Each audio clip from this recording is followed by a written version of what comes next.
I grew up thinking that it was important that we participated in the decisions that shape our world and to make a difference. I think that comes from my father. As I said, my father was very involved with community activities, and I have been too, and that's led me to get involved in the environment movement in the 70s, and to think about that not just in the bush but also in the city. If we can't actually get sustainable or more sustainable in our cities, then I think we're not going to get sustainability at all.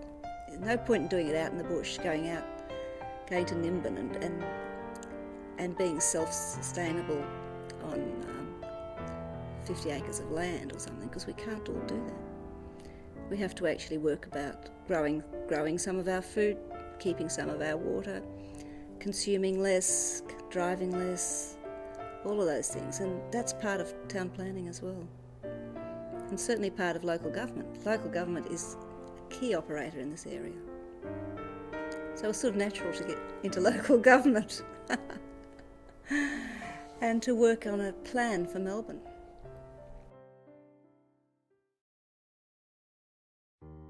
On the night of the election, it was pretty crowded. The town hall chamber was had the councillors, it had the councillors' friends, the galleries were packed.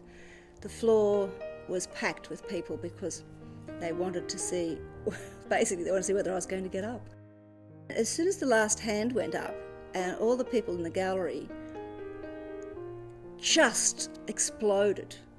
There were people jumping up and down, there were women crying, there was all sorts of amazing cacophony around me, and I suddenly thought, oh my God, I'm going to have to do this now. And it was that terrible moment of thinking, oh, okay, this is for real. And everyone was just thrilled, everyone was just really excited about having a woman as Lord Mayor. Not just the women, the men too. It was a great novelty. It was a great novelty for about the first week or two, and then it sort of wore off a bit. I mean, everyone thought, oh yeah, righto, she's doing the same old things that everyone else had done. Actually, I wasn't, but they thought I was. I didn't turn the place upside down, but I certainly did it my way. Did it the way I felt, the only way I could, really. And you have to be true to yourself. You can't actually pretend to be somebody else, particularly if you're under the spotlight all the time. My children were at the age of being deeply embarrassed by their mother. How could she possibly do this? How could she stand out for the crowd? They were, I won't say they weren't happy, but they weren't happy about being photographed. They weren't happy about being collected in the car that came from the council to collect them if I couldn't go and get them. He was the first male Lady Mayoress of Melbourne, and he did it with style. He chaired the Lady Mayoresses Committee. He went to every function that they had, including modelling knitwear at one of their fashion parades. Ian says that there are some men who found it very, very difficult. They couldn't call him Lady Mayoress. They felt that was very threatening.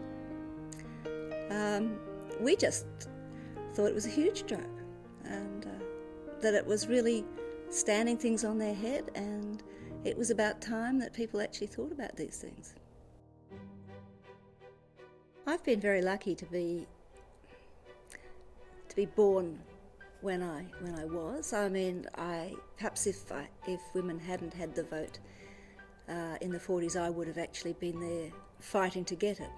But I've been lucky to build on, I suppose, the work that was done by the suffragettes and the women who worked in Victoria to get the vote.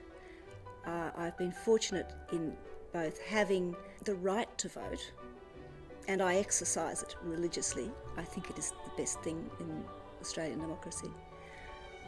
But also the right to stand for council and to be involved in politics, and to make my contribution in that way. I guess I'd like to think that they think I'd done all right in that time, that it was worth it. I think women should actually actively make their vote count.